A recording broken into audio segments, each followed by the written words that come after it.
building a leadership culture. And my slides thing's not working already. Okay. Sorry about that. Hey, there we go. This is what we're going to be talking about today.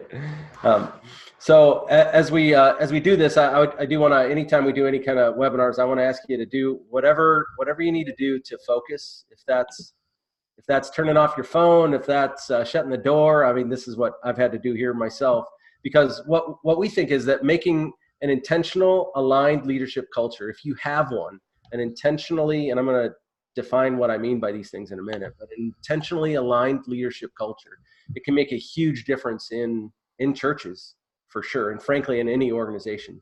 So I want to ask you to think about this for a minute. Throughout our presentation here, I'm going to be asking you at times just to think about things, and at other times I'm going to ask you, to interact if you have any questions or thoughts on this. But I want you to think for a minute. How would you define your culture? And I don't mean the culture around us in general. I mean more organizationally.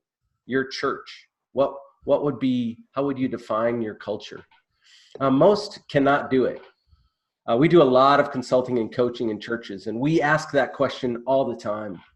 It's extremely rare when someone can answer it succinctly. And so what I want to do is start there. I want to start with just this concept of what is culture? How do we define, what are the components of culture? How does it work?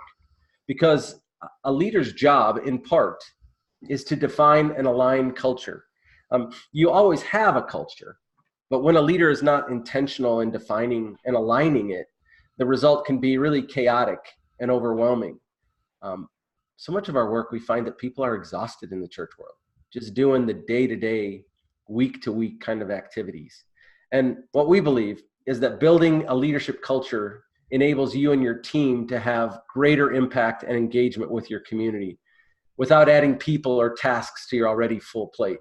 And so I think, honestly, it's a bigger deal than maybe we've given credit to as far as what a culture is in a church, how to be intentional with it, but also how to take it another step to build a leadership culture. So before I do anything else, I want us to look at, like, what are the obstacles? What are the problems? The things that get in the way of a healthy, growing, vibrant culture. Because there's a reason why, in some ways, we're not aligned, and that's going to be a word that you're going to hear me use a lot over the next few minutes, is this concept of aligned. And so what I want to start with is just looking at certain obstacles that are in the way.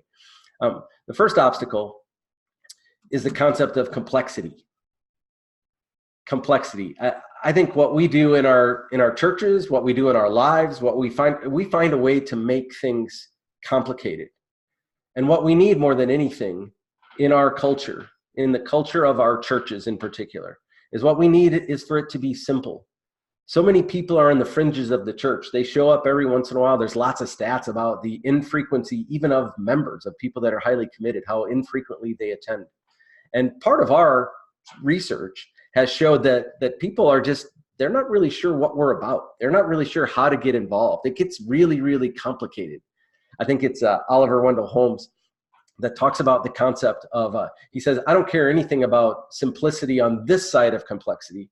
I care everything about simplicity on the other side of complexity. And so I think the work that we have to do in creating the right leadership culture is we have to work through the complexity that's there and make it simple. Because it's going to get complicated unless we are intentional about simplicity. And so even as I was in a church in North Carolina, I walked in, and the pastor of the church, there was a pastor and a few of their leadership team, their council really, and he handed me a list, and there were 99 things on this list, literally numerically listed out, 99 different things. And I said, what is this? And he said, well, these are all the things that our church does. These are all of our programs throughout the year, some of them regular, some of them once a year, some of them, quarterly, whatever it is. He said, we used to be proud of this. And I said, well, what are you now? And he said, we're exhausted. He said, there's so many things that we're doing, and we've forgotten who we are. And to me, that was really telling. We just keep adding things to the mix, hoping that it will help. And in reality, what it does is it dumbs down our culture to the point where it's so complex. So one big obstacle to a leadership culture, to an aligned culture, a healthy culture, is this concept of complexity. Another obstacle is the concept of control. Maybe you've experienced it where there's like a few people where everything runs through them. Or even for me, I was a pastor for a little over 20 years. I was a church planner, mission developer. I've done a lot of new things as well as led in bigger contexts, frankly. And what I found in every situation is that control is an issue, in part because I have some control issues. I think everyone has some control issues. For some people, they become a little bit more pronounced, but everybody, control is an issue. So it's hard to figure out how much of me needs to be in this. How much does it need to funnel through me, not only as the pastor, but how much does it need to funnel through a small group of leaders? What's required for a leadership culture is the concept of releasing. It's developing and training leaders to be able to do ministry inside the walls of the church, yes, but outside of the walls of the church as well. But to be able to release people to do it. And that's really hard. I believe in controls, like, I'm talking about accountability, checks and balances, but not necessarily control. And I think that's a big issue. It's probably a bigger issue for, frankly, what I find for leaders individually than it is even for us as an organization. But it's something that it's an obstacle that needs to be dealt with or examined, intentionally worked through, maybe ongoing. But control is also one. Here's a third one. The third one is complacency. Complacency. I've seen it in churches that I've led or been a part of leadership, and I hear it all the time from different pastors that say, I don't know that my church really cares that much. We're just kind of apathetic. We're just kind of doing church. There's a lack of passion. And passion is one of those things. Passion is one of those things that, like, we look at it and it's not an input. It's an output. Passion is the result of a deep commitment to someone or to something. And so what we want and what we found is that there's a lack of commitment and really a lack of what we desire is engagement, where people are engaged in matters of faith, but also engaged in what it looks like to love people outside of the church, to be engaged in the community, to be engaged with church. And instead, we've got this marginal kind of engagement as an obstacle. Complacency is an issue. In my dealing just straight up with pastors, we run groups, leadership groups in different denominations with just groups of pastors. And in those settings, many, many pastors are honest enough to say, they talk about, my church is complacent. My church doesn't have this engagement. And my question, humbly, back is, so what are you passionate about? What is it that you are not complacent about? Even in creating a leadership culture, what's the engagement that we have? Because I think maybe that's the place to start, but it certainly is an obstacle. It's a real issue.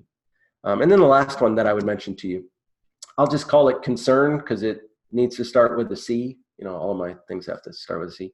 But what I mean by concern, what I really mean is fear, anxiety, chaos. Have I pretty much described the landscape of our country in many ways? Whether it's political or otherwise, there are these very real issues. And we don't want to act like they're not there, or we don't want to, claim that they won't surface. But sometimes what they do is they paralyze us. They paralyze us to the point where we don't live into our identity. We don't live on mission because we're so fearful. And so how do we stand in the gap of this fear? And I think what's often missing is faith. I was asked a few months ago, I was being interviewed for something where they asked me, what's the number one issue that you see missing in churches? And I was a little surprised at my own answer because what I said was, well, faith. What I see in many, many contexts is that we look and say, do we have enough resources? Do we have enough money? Do we have enough people? Do we have enough energy? Can we do this? Yes, we can do it. Okay, let's go. Or we go and we find everything. We have 100% of all these things, so we can try to do something new or different. And I always want to ask, where's God in this? I want to be on the, there's scriptures that are challenging to me personally of, without faith, it's impossible to please God. Things like that. Whatsoever is not of faith is sin. I mean, those are scriptures we don't teach about, and I understand why.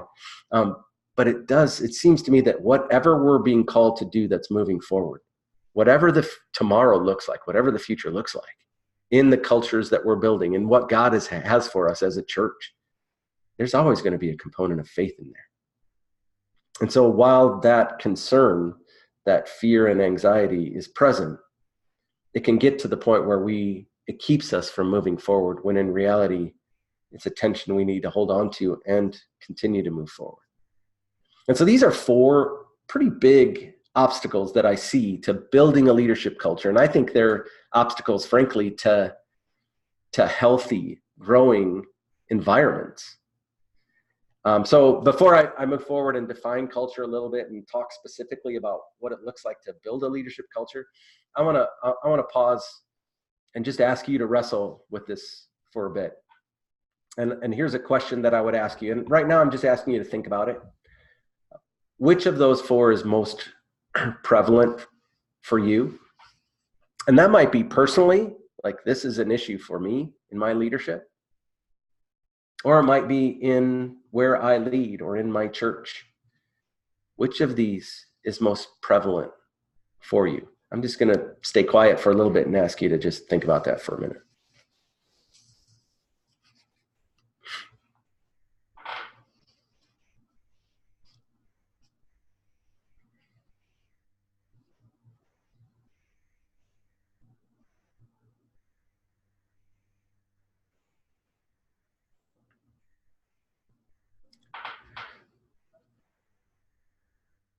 For many of us, it's a combination of those 4 that are present.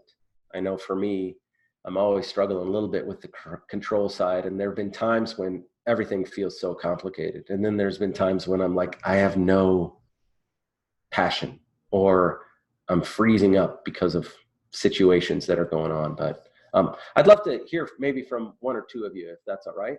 I hope that's okay to do in this kind of context. But anybody have anything that jumps out at you as one of the most prevalent obstacles for you? Brian, this is Paul. Can you hear me okay? Yes, I can. Yeah. Thanks.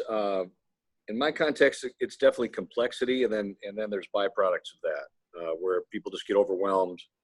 So you could call that concern, you could call it complacency, but it's like it's too complex to deal with. Yeah. And it's so wild, because it seems like the complexity issue, we do that. Like if you have an idea and you bring it to people, what they do is they add to it, and immediately it got more complicated, didn't it? Or we have a new ministry even that we want to run in a church. So we put it into place, and we don't realize that the systems that it takes to run that particular new ministry almost like clash with our existing systems that we have. So communication is fuzzy and all, because it's actually, complexity is easy. Simplicity is much harder. But someone else. So, Brian, this is Dan Schwizo. I work with the Mission Investment Fund of the church, is one of the financial ministries. Yeah. Kind of the timeliness of this topic is very interesting, because we are in the midst of. I just pulled this up on my phone. We're trying to get our arms around organizational effectiveness. What is it? What does it mean? Why does it matter? What if we didn't have it? We rolled into that a comment about culture, trying to define what is our culture today, what would be the desired culture going into the future, and also trying to get our arms around leadership effectiveness, asking those same questions. And it kind of brings me back to your first hurdle, if you will, about complexity. In the spirit of trying to get our arms around these very questions organizationally so we can be more intentional, boy, is it added some real complexity, and it becomes quite overwhelming. I mean, we're engaged with a consultant who gives us a list of 300 leadership attributes, and we're trying to narrow that down to 10. You're like, oh my gosh, gosh, really? So that's a little background from our unique perspective here. Yeah. And it is a challenge, and it's interesting. There's quite a few statistics on new church startups in the last 10 years and their effectiveness. One of the reasons why the new seems to be more effective is that they can. Now this changes as they become not new anymore, but they can start with a really simple model. What you're talking about is taking years of added complexity and then honing down, and we're actually going to talk about that from a principle perspective in just a minute, because what it makes us do, it makes us stop and say, not everything that we do and not everything that we value is equal. So, right. So how do you discern that? And I think that's a place to start. Let me keep going if I can. We always start when we look at not only these obstacles, we look at how we can move forward. We start with just the simplicity of defining culture. And culture is your growth engine, both from a numerical standpoint and a qualitative kind of discipleship standpoint. It's the zooming in, if you will. It's your focus. It's your clarity point.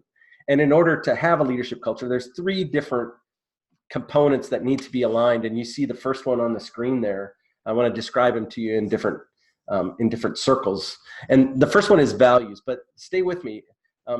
Values can also become one of those things that gets really complicated and huge, because we look and say, here's all the things that we value. And that's not what I mean when I'm talking about culture and values. I'm meaning the word literally, like what is most valuable. Not here's all the things that are great that we value. I was in a church a while back where they had their core values listed on, like they had them in little plaques in every room in the church, which at first I thought was really cool. And I do think it's great.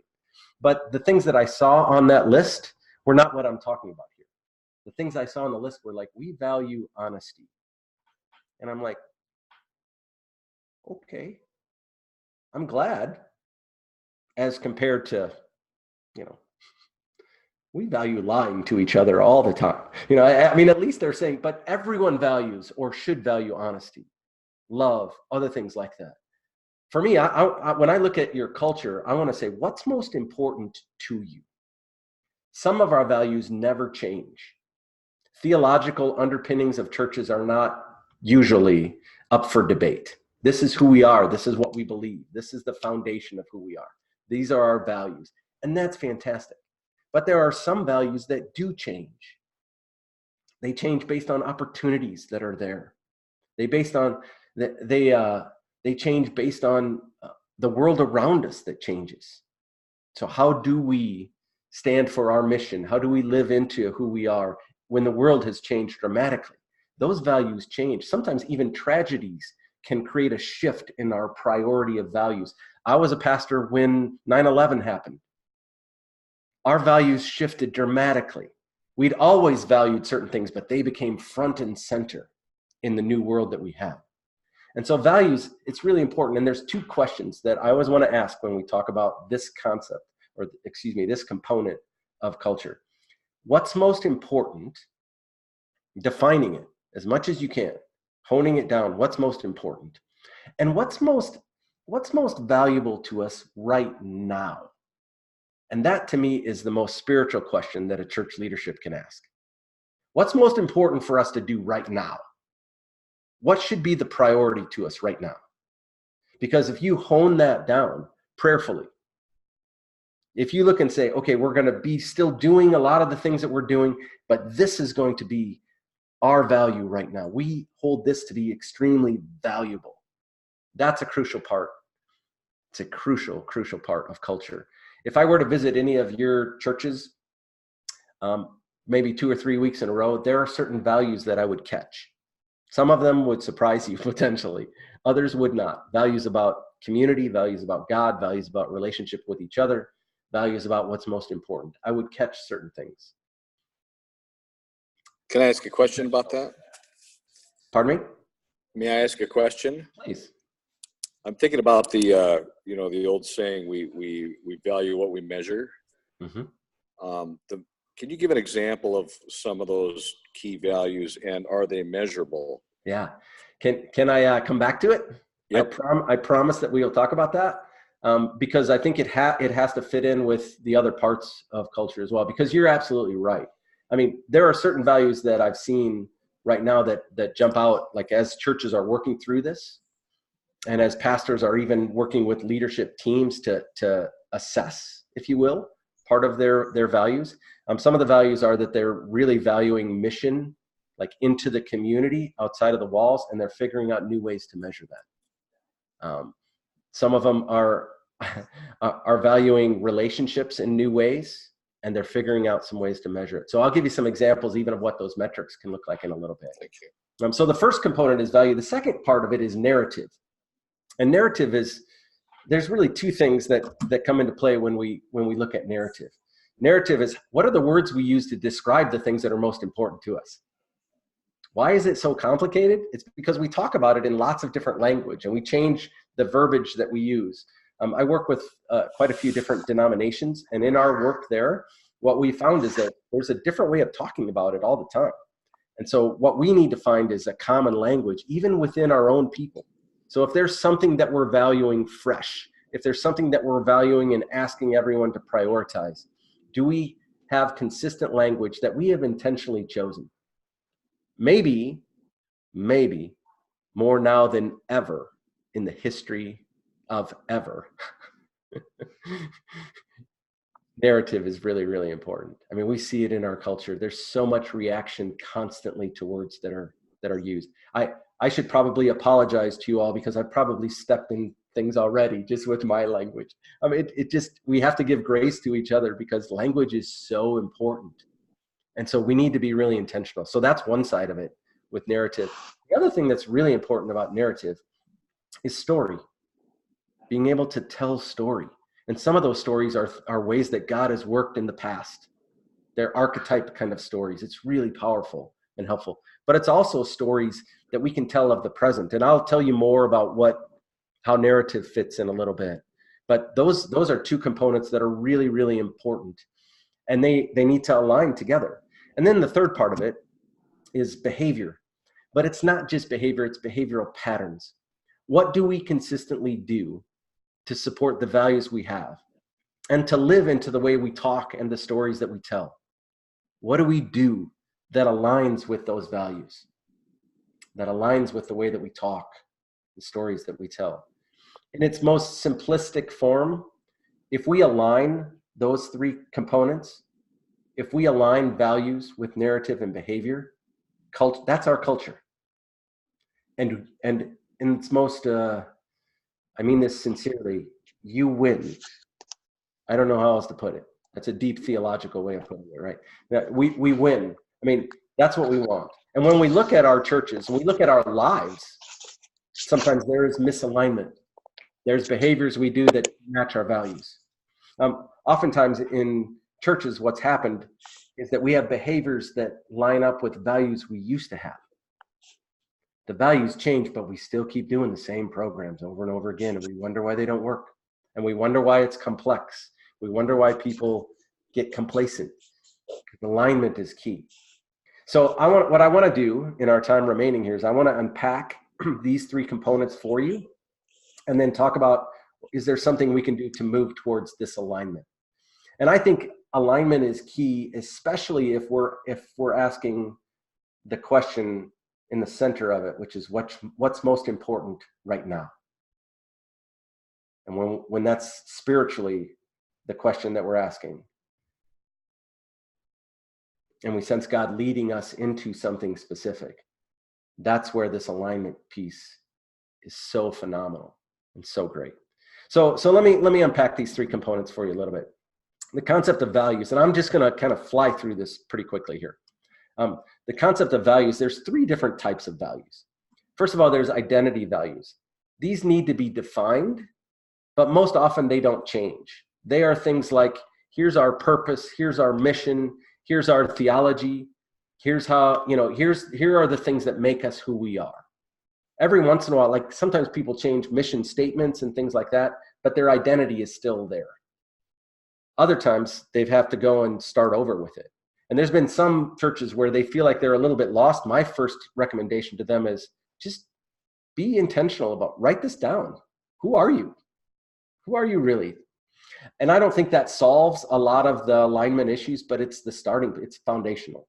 So identity values need to be there. The second set of values are efficiency values. How do we get stuff done? Do we value a tight structure or a loose one? Do we value administration with excellence, or do we value equipping people to accomplish tasks? I think these are just operating values. How does stuff get done? I see that most churches, they may not be intentional with it, but most churches have these two things there, or they can get them there. Hopefully they don't take too long. That's a whole other issue, how long we take to do some of our things culturally. But those two things are there. The third one to me is about leadership values. What do we value about people and the development of leaders?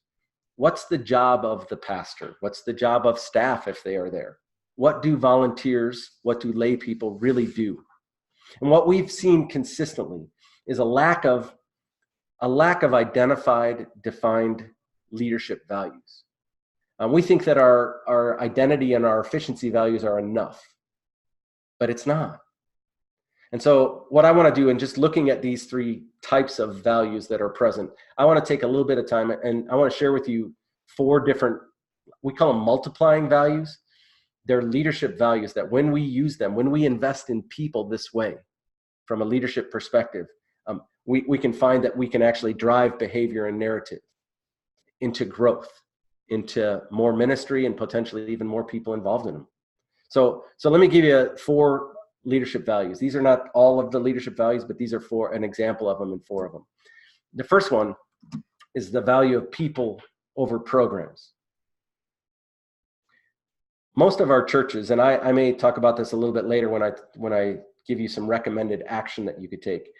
No one says, oh, we value what we do more than the people that we minister to or that we serve with or anything like that. I mean, I have not had anyone say, yeah, people are okay. Although sometimes as a pastor, I felt that ministry would be great if it wasn't for all the people, right? I mean, we can kind of feel that. But the reality is that in most of our churches, we are program driven. What if we literally called it out and we valued people over programs? That might change our behaviors. It might change how we talk. Many people serve in the church right now because they made eye contact with the pastor on the wrong Sunday. They can't say no. But they know that when they're being asked because there's a program that needs to be run. There's a position that needs to be filled. And I think it's one of the reasons, at least from our conversations with people and what we've witnessed over and over again, it's one of the reasons why people stay often at an arm's length. They're so involved on the fringes, right? This is their church, but they're not involved in anything. The 80-20 rule, you know what I'm talking about? 20% of the people do 80% of the work. I don't think that's true in the church world. I think it's more like 94-6, something like that. Why is that? I think for some people, many people, it's because what they feel and what may be true is that we value programs over people. And I think that's a key value. The second value is a value of leaders who develop leaders who develop leaders. So often in our churches, we don't have that as a leader, as part of our leadership culture. It's not a value to have someone, even a layperson, develop someone to become a leader who would then develop someone else to become a leader. We play an addition in the church world. We try to find someone to fill this slot. And when we find them, we're glad. Phew, I found somebody to be in this committee or to do this work or whatever it is. And they said yes. And then 2 months later, they say, you know what, I'm being transferred, or I don't like this. I'm not going to do it anymore. And we're starting from scratch to do it again. What if we valued and had behaviors, I'll talk about that in a minute, had behaviors where leaders could develop leaders who would develop leaders? It changes our culture dramatically. The third multiplying value, this is more personal, it's that people are brilliant. People are brilliant. If that's a value, then what we want to invest in people because of who they are. When I first got into ministry, I don't know how much time I have to tell you some of my stories, but when I first got into ministry, I did it because it was the first thing I ever did that people told me I was good at. I might have misheard the call for a little while in my life. I mean, that's a messed up reason to actually get involved in ministry. But I found out that God had given me a teaching gift, an ability to relate and connect with high school students at the time. And so I was going to do ministry. You know why? Because I was brilliant, and I was going to share my brilliance with everyone else. I hope that sounds as yucky to you as it does to me. I mean, that's what needed to shift, and it did over some hard experiences as well as some good experiences. But what shifted was, no, maybe my role as a leader is not to share my brilliance with everyone else. Maybe my role as a leader, culturally even, is to build a culture where I and other leaders bring out the brilliance in other people, to have them lead, to release them to do ministry, not have it be about me. So many church cultures, the pastor and others are paid to do the work. And it leads me to the fourth one, which is the fourth value, is that leaders are developers first, practitioners second. They're developers first, practitioners, doers actually second. And I think this is an important value, because if leaders are doers and developers, we never get around to the developing part. But what would happen in our churches if any leader's first primary responsibility in whatever area of ministry, if their first responsibility was to develop someone else to do it with them? Instead, we look and say, you're really good at doing this. Why don't you come and be the leader? And then we wonder why leadership development doesn't happen. Why we can't build a culture that has leadership as a part of what we do and value. And so leaders are developers first, doers second. I think that's a really important distinction.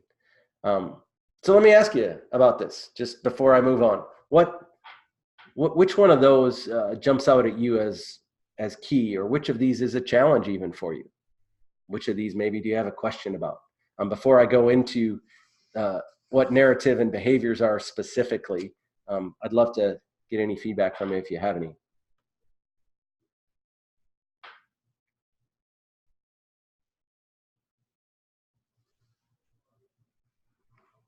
This is Marianne, and I love number 3, people are brilliant. Because if we believe that, that takes us out of this kind of scarcity narrative, or, the concern, the fear mode, right?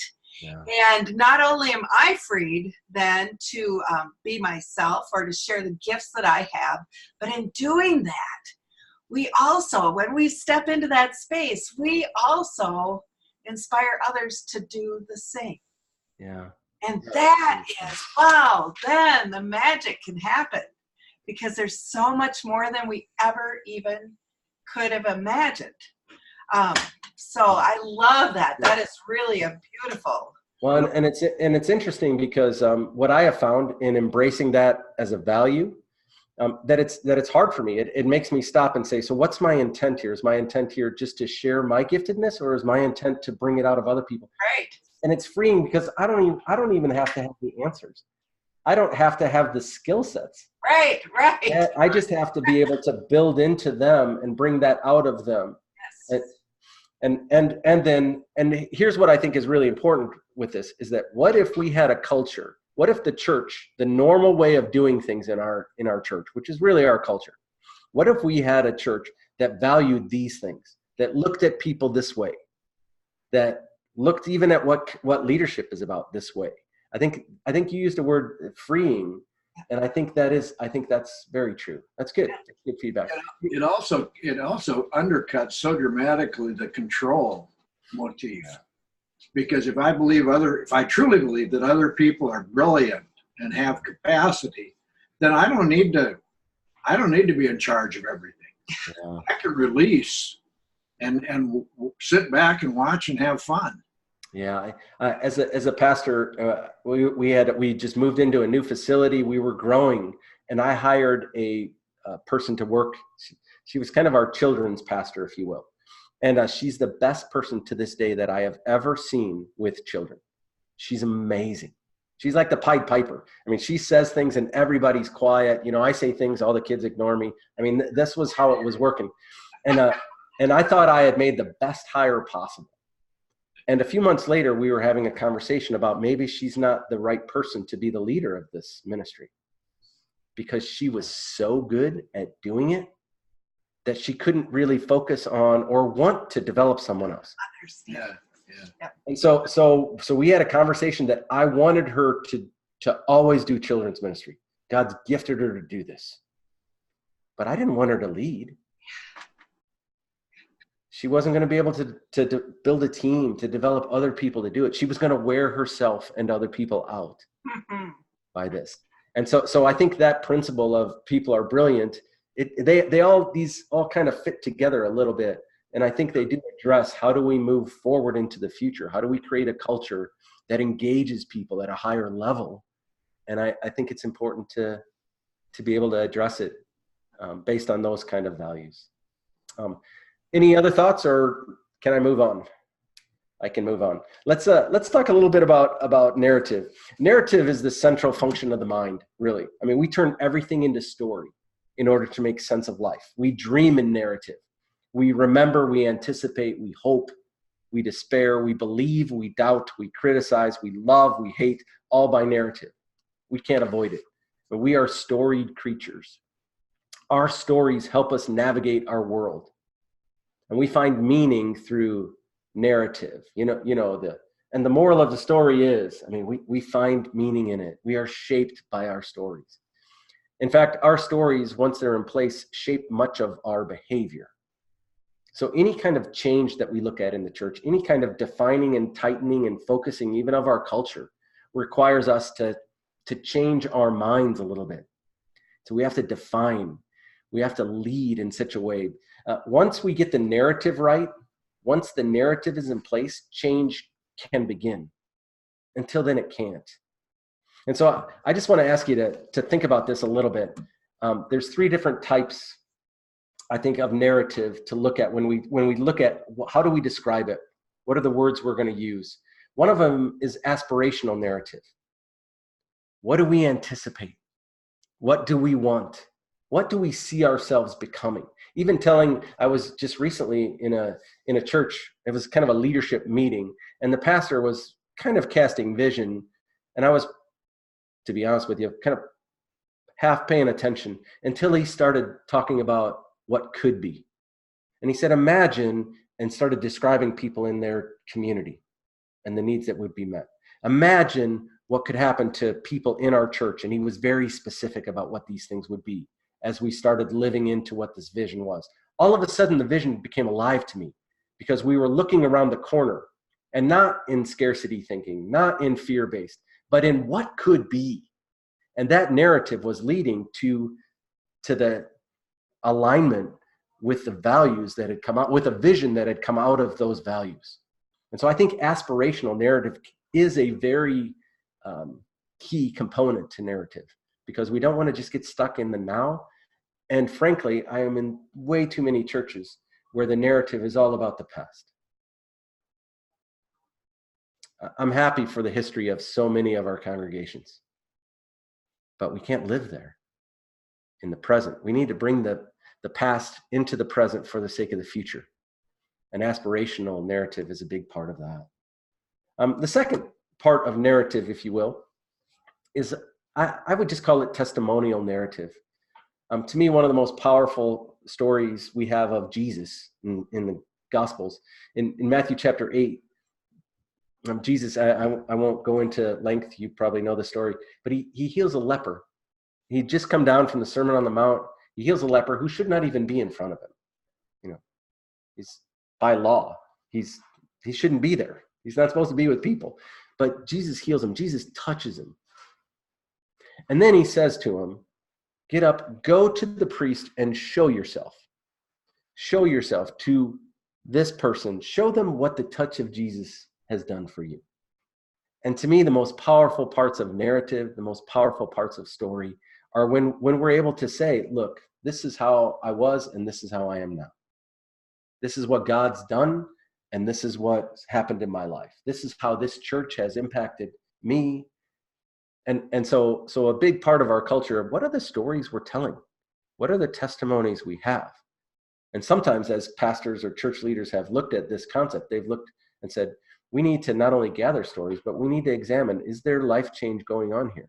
And how do we spiritually, in a sense, move into this type of reality? And so I think testimonial narrative is a big part of a thriving culture as well. And then the third part is just faith-based narrative. What are we counting on God for? What are we doing that God's leading us into? I was in a church that has a building campaign, and they were talking about all the practical things that they need this money for. They needed to upgrade things in the building. They needed to, and so many, I mean, it wasn't going anywhere for them really. The people in the church were like, yeah, we need to do that for sure. Yeah, the part of the building's not good. Yeah. But there was nothing so that mentioned. So that, I mean, that there was no faith component in this that said, so that people can be reached, so that when people walk in, we show them the love of Christ. So that, I mean, there was nothing there.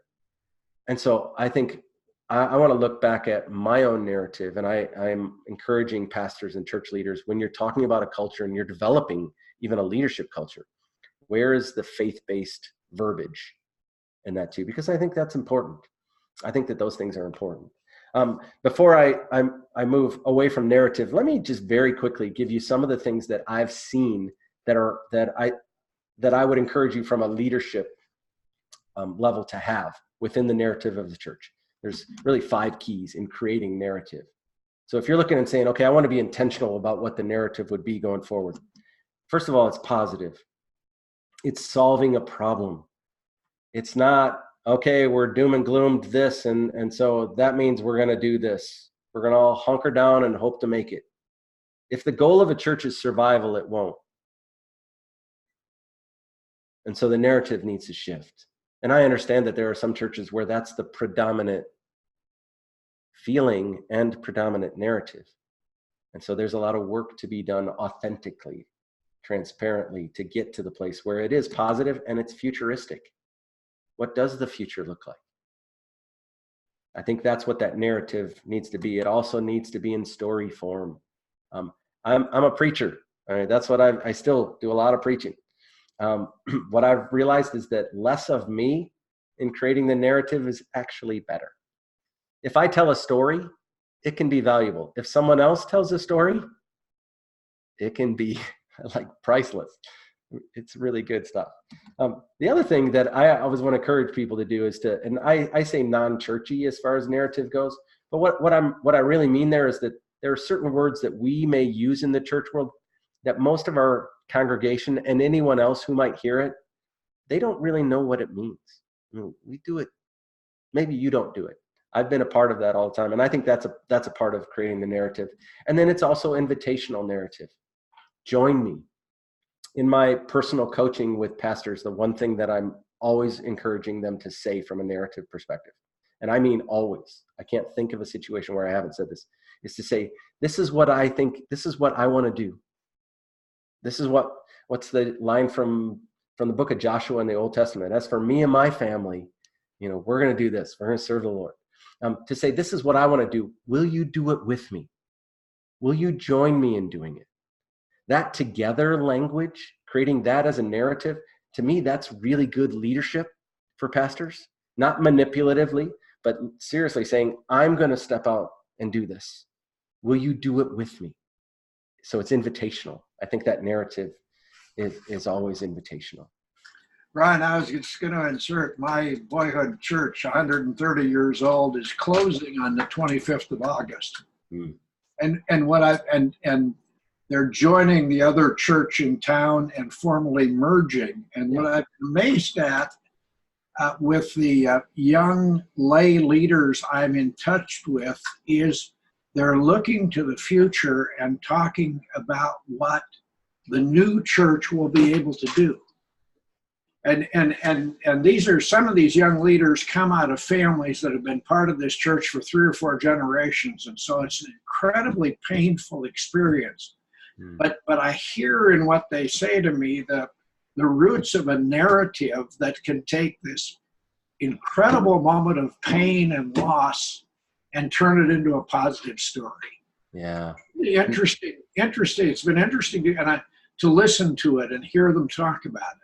Yeah, it's really great. I think so much of the language has been about longevity instead of legacy.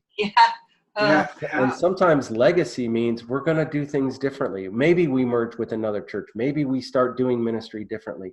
But it's life-giving when you turn the corner and you hear the narrative shifting. You know that you're on a different path when that narrative has shifted on a regular basis. And to your point, I mean, I've been struck with the scriptures in Romans chapter 5. It says that I may boast in the hope of the glory of God. And I'm not really sure what all of that means, to be really honest with you. But as I've looked at it, right after that, it says, and this hope, it's talking about hope, says that it starts with suffering, pain. And suffering produces perseverance, wrestling with hanging in there, not giving up, which produces character. And character produces hope. Yeah. And when I think about hope, I think, how do I get hope right away? Because I have a little bit of suffering. I don't necessarily think of the journey. And so when I hear you describe a church, a 130-year-old church that's gone through those hard times, they've suffered some. They've persevered. There's a different character there. And now they're coming out on the other side with hope. Yeah, and they said, we're not just going to quit. We're going to look it in the face. We know we're not sustainable. Let's quit now while we can take care of things, pay all our bills, leave whole, and join our neighbors across the street. Yeah, it's really good. And do something new. And Yeah, I really admire them so much. Yeah, that's fantastic. To do that, Yeah, that's fantastic. I just looked at the clock and I'm like, all right, I got to move Sorry. faster with you here. No, not at all. This Slow you up. it's more me getting wordy with some of this other stuff. Let's talk a little bit about behaviors then. And behaviors is, remember, it's about behavioral patterns. I've had so many conversations with church leadership teams where they say, well, here are things that we do. And I say, so is that the norm? And it's not. It's like, we do this in November, and we do this here, but we value it all the year round. And I want to say, what are the behavioral patterns? What are we consistently doing that supports the values that we've called out, the values that we've chosen, the values that we're being led into? And I think this is often where misalignment occurs, is in the behaviors. And so let me give you what I call multiplying behaviors. These are more about a leadership culture. One is having a behavior for a leadership pipeline, literally building leaders for tomorrow. So much of our work in the church world is, what do we need to do now? How do we get enough people? And then the problem is, what if it works? What if we have more ministry? What if more people come? Oh no, it's going to be the same people that do it. We have to be developing leaders at the same time.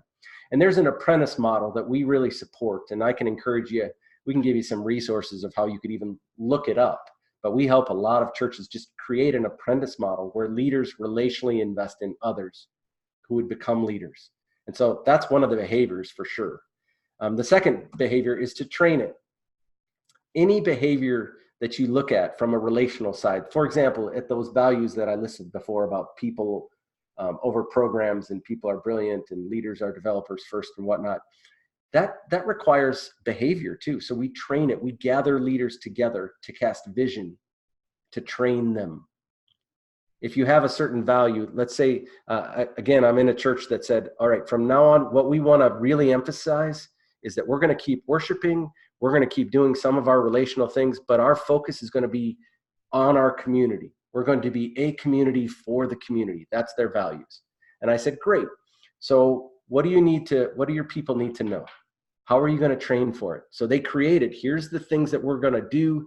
Here's the things that are required of our leaders. And they're gathering all their leaders together and they're training them. Within that, I think it was Dan that asked the question about metrics. You can start to measure. Who is it that we have engaged in the community? Who do we have new leaders? Can we find new ways to do this? So I think training it from a skill development perspective is really important. The third aspect of it is to model it. Model what you're doing. Model the behaviors of investing into leaders, investing into people who could become leaders. We teach the apprentice model in different settings that we go. And the apprentice model basically is a leader relationally invests in another leader and shows them what to do, but invests in them relationally.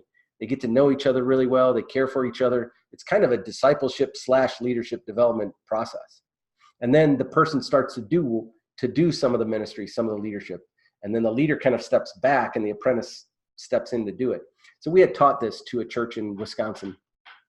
And they called me and asked me to come back. And I came back and they said, and there were 3 staff pastoral type of people in the room. And they said, we've tried this for 6 months. It's not working at all. And I said, okay, why don't you tell me about your apprentices, your people that you've been developing, your way of doing this? And they said, well, we don't have any. We've just been trying to teach our leaders to do this. Yeah. My work here is done.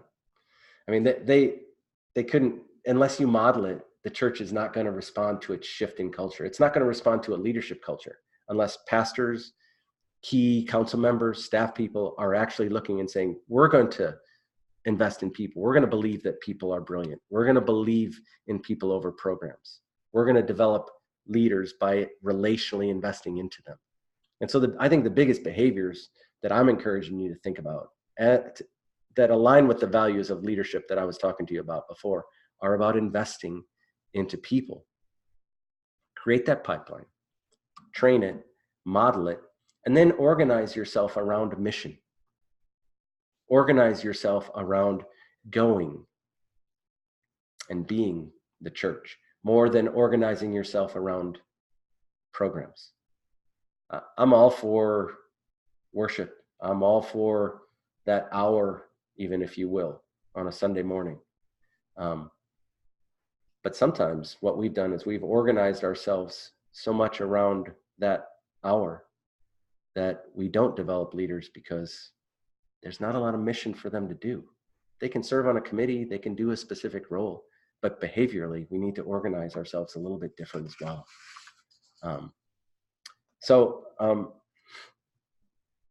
When you pull all of these specific values, narratives, and behaviors together, I think what you find, and this is what I've been alluding to all along, is that relationships need to drive in order to build a leadership culture.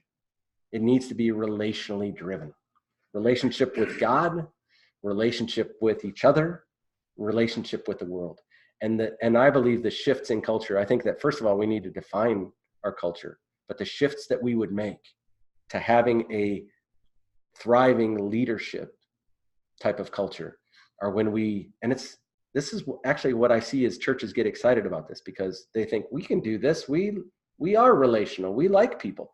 When that becomes a high value, when that becomes something that people see as what's driving them forward, the ability to care for people, the ability to love each other, all of that stuff comes into place. Like I said before, in many churches, programs drive. In other churches, structure drives. But in a healthy leadership culture, relationships are the driving force. And so as we wrap everything up here today, let me give you just 3 very quick little bullet points that I think you can take as action steps from what we've talked about here today. One is I would encourage you to assess your current culture. It's a great exercise for councils to do, for staffs to do, is to actually stop and say, let's define what our values are. What's most important? What's our narrative about this? What are the behaviors right now? And be ready that you'll see some misalignment. There's actions, there's committees potentially, there's events and programs that don't fit with what's most important now. But I would encourage you assessing it. And then I would encourage you prayerfully to choose a seasonal value. What is it that's most important right now? Are there things that 1, 2 things maybe that we could focus on in this ministry season? I believe ministries run in trimesters, January through April. Let me put it this way: September through December, January through April, and then May, you're kind of wrapping things up and you go into the summer and through August. And I always want to say in that season, that year, those seasons, is there something that God is leading you into that you could prioritize? And sometimes that has been, we want to become a more relational church. We want to develop leaders. Okay, what would that look like? How would we measure that? How would we talk about that? How do we gather everybody together to do it? But I would encourage you, an action step you can take is to assess your current culture and then choose a seasonal value. I would not encourage you to try to change your culture completely. I would encourage you to shift your culture to be more focused. The third thing, the last thing, is to align your narrative and behaviors around that seasonal value as much as you can. And I think you'll learn so much from just taking that kind of action. And throughout this presentation, I don't know if this question has formulated in you, but even as we were preparing this was something that I thought about a couple of different times, is what happens if I do not align my culture? Well, I'll tell you what happens when you don't intentionally align your culture, when you don't define it, when you don't do the hard work to make it simple, to release, to engage people in faith. What happens is that you already have a leadership culture.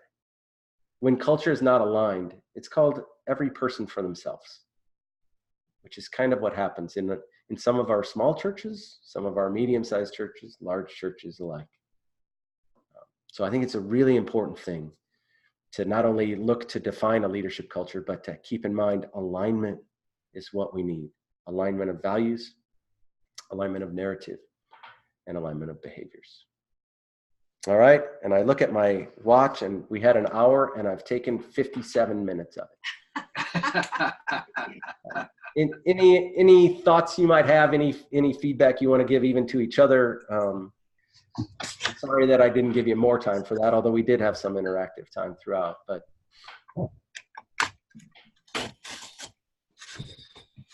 any questions or comments from the group?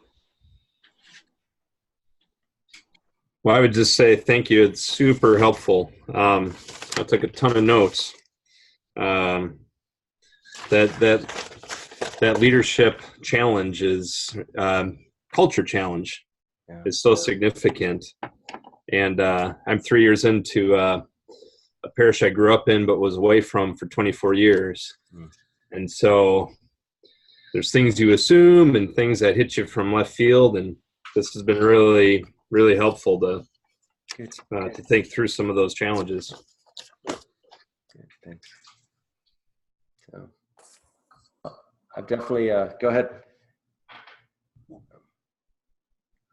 I just think this is a terrific presentation, and Brian, really, really value it. And I think it picks up so many of the themes that we touch at various points in our fellows program, that it's really very reinforcing to a lot of what we talk about. And it's so relevant to our experience because, we're just back from the ELCA where we were involved in this 6-year campaign, gathered $250 million. And a part of it is to try and change the culture of the church. Yeah. And to change the narrative of the church. And to change from the narrative of scarcity to abundance, the narrative of we're shrinking, we can't get anything done, to a narrative that says this is a church on the move. Right. And but as you went through the presentation today, I just said yes, yes, yes, yes. And thinking about our experience at the National Assembly of the Church the last 3-4 days. That's good. Thank you. Thank you very much. It's been my privilege to hang out with you guys for an hour. So thanks. Anything else? If not, thanks to all for tuning in, and the material will be available to the rest of our group. And I hope you found it as enjoyable and good to listen to, as well as so stimulating and so deeply appreciate you, Brian and Bruce, for for being a part of our program. Okay. Well, thank you. Thank you. Have a good day. Thank you. See y'all later. All right. Thanks, everyone. Great to see all of you. We'll see you in October. Yep.